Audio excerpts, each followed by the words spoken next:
Hello everyone and welcome to this amazing new setup.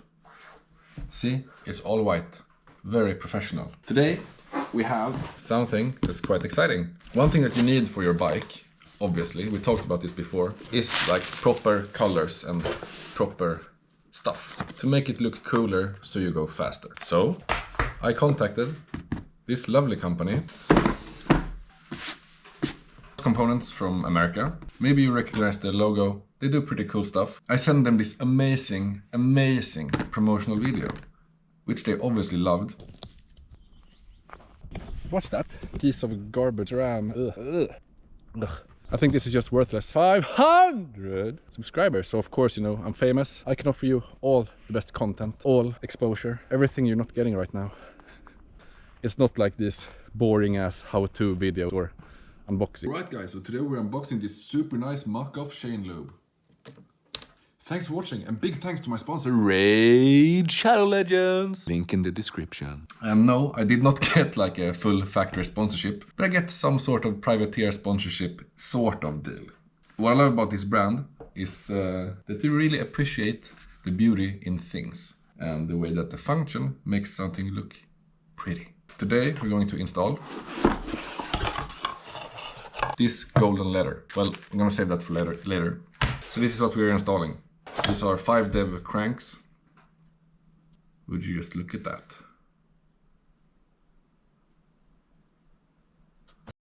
These are aluminum cranks, obviously, in a 165 length. And in regards to length, I just want to say, you know, I had the 170 before, and some people will say like that 5 millimeters doesn't really matter. And that getting shorter cranks, which these ones are, will put you at a less efficient way of pedaling.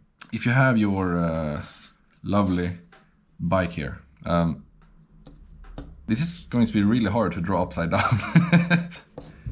Let's forget about the bike. Alright, so to make it super easy, one crank, it's 170. Next crank, it's 165. And you're passing all these stones and roots and rocks. Obviously 5 millimeters shouldn't make too big of a difference, right? But if you think about the tolerance when you need to pass this stone, when this stone is too close you get a pedal strike, right? And I think something that people forget is that you're actually riding extremely close to your terrain with your cranks when you're riding your bike.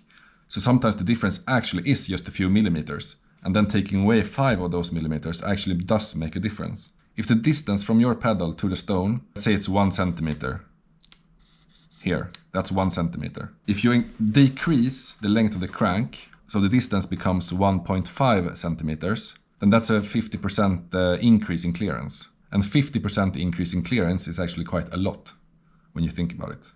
If the distance here from the stone to your crank was just 5 millimeters and you increased your clearance by 5 millimeters, then that's a 100% increase in clearance in this situation. So it is actually not bullshit to get shorter cranks. And looking at pedal efficiency, the difference from like a super short pedal to a super long pedal is like not too much if you look at the numbers. You know, all of this, it doesn't really matter because God damn it, look at these cranks. And you know what? We of course do have to go all in. Because we're working with the color scheme here, okay? We're not just putting random stuff on our bike. And we're not just following one color, you know? That's too basic. Hey, I got the blue bike. I'm gonna buy all blue parts. So this is the kit. This is what we're installing today.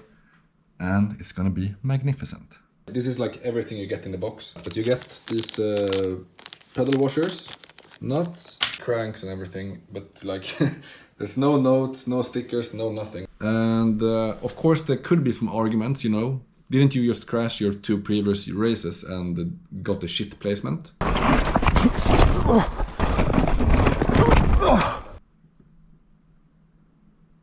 Yeah, and does it really help to buy new parts for your bike all the time? Probably not. And obviously the first thing we need to do is removing the old cranks. I'm just going to open up my chain guide a bit. I am going to replace the chain, obviously, but to start I'm just going to flip this. And I'm going to remove the pedals. And the quick tip is that you always move the tool to the back of your bike to remove pedals. That makes it a lot easier. There we go.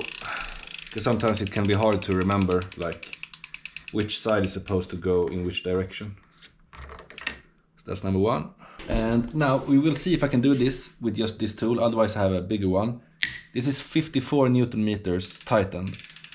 And that can be a bit tricky to get loose. This crank on that side, I'm going to hold it with my hand towards the chainstay. And here I can push down. I'm gonna see if I can do this. Okay, so that was a bit tough. I'm gonna try with a bit more leverage. Okay, so I have the bike situated on the ground this time. And we built a little tower up to the crank on the opposite side. So that's gonna like block the crank from moving. And hopefully I can push with full force here now. Saw is here! Let's try this one more time. Let's see here. Well, that actually wasn't too hard. And you will encounter some resistance here because it's a self-extracting construction. So just keep pushing through it. And now you can see like the whole thing is coming off.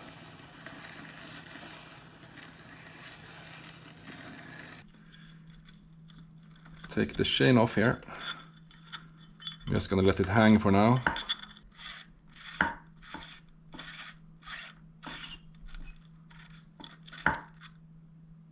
And here you can be aware of that there may be some spacers in here that you need to not lose. And once you remove this, please don't forget your spacer and lose it somewhere. Actually very good to have this spacer. And make a note of the direction that it's mounted. So you can see the ridges on this one is towards the inside. Most mechanics will say never ever use a hammer on one of these carbon fiber frames. So you don't need like a special Park Tools rubber mallet. So you just need to give this a bit of a love tap. And now it's loose.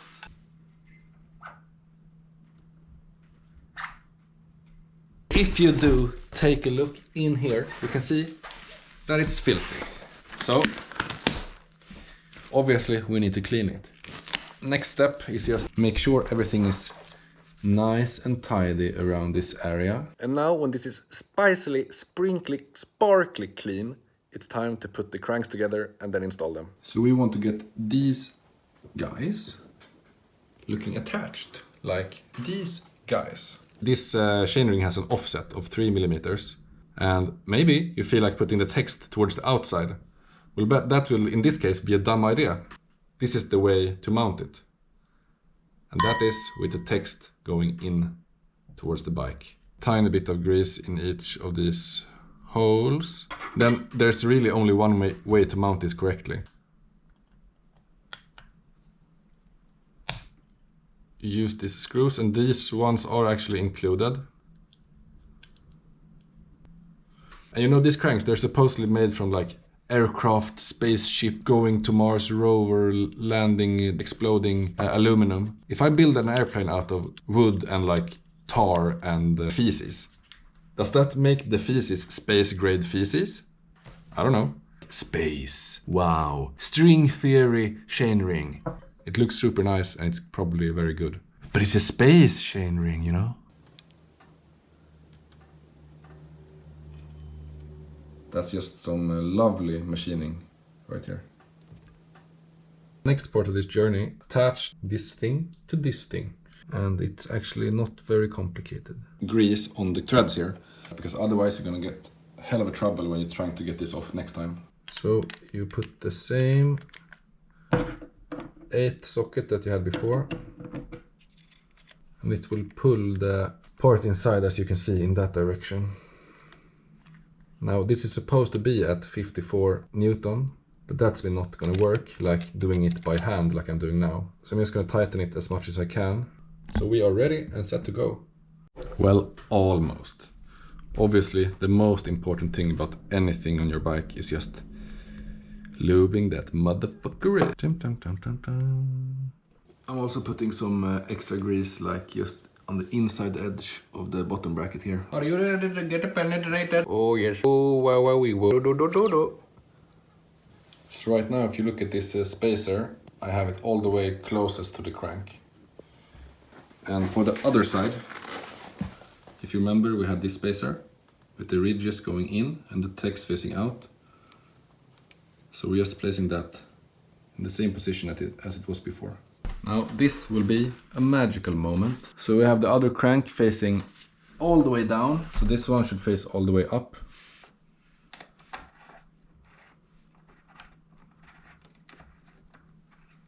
Okay, so now we have it attached, and before I tighten anything to the max, I just want to check so that everything is moving and functioning smoothly. 54 Newton meters, have it on 54 here. So I'm gonna push down on the bike.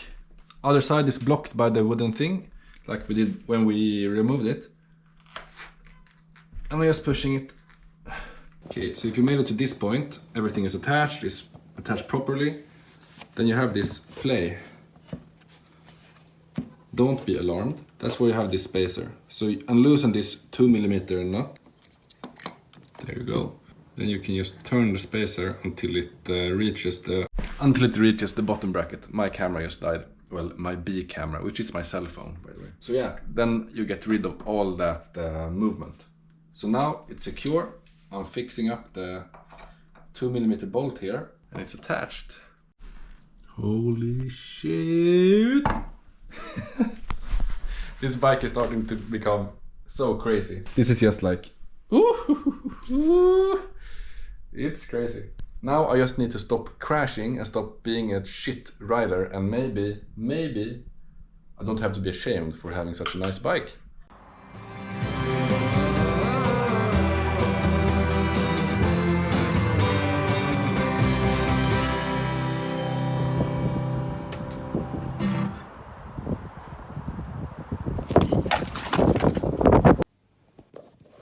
That was the worst way to have to change a hanger. So, yeah, it's bent. Have to replace it. Just from that fall.